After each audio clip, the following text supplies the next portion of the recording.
Assalomu alaykum qadrdonlar. Asal arilarga birga bir qilib, ya'ni 1 kilo shakar, 1 kilo suv qilib, 3 kilo shakarni 3 litr suvda qaynatdim. Apikop qo'shgandim, undan oldin vitamin bergan edim. Endi bu safar bugun 6-may 25-yil.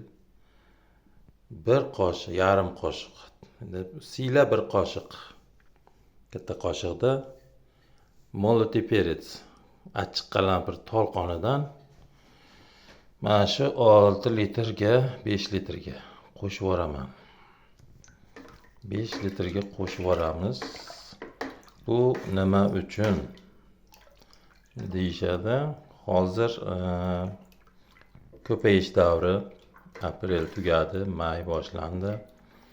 Arimiz obilniy tuxum qo'yyapti, ko'payyapti. Apikop berdik, tuxumini ko'paytirgani. Shu vitamin berdik, immunitetini ko'targani boshqasiga. Endi bu klesh varroa deydi.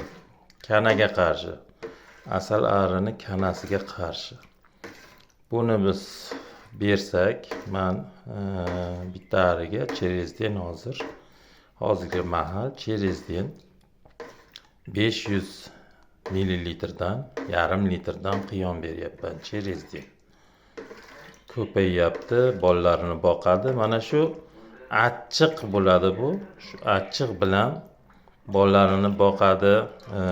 Gnezdoga ham bundan soladi. Hamma narsaga shuni ishlatgandan keyin o'sha kletkaga, inga tuxum qo'yadi, klesh varroa.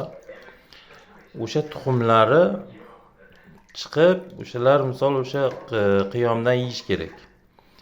Bu achchiq qiyomni yegandan keyin haligilar vaydod deydida, og'zi lovullab, suv topolmasdan o'lib ketadi. Bu korоче, qisqa qilib aytganda, o'sha inda kanani ko'payishini oldini oladigan retseptimiz.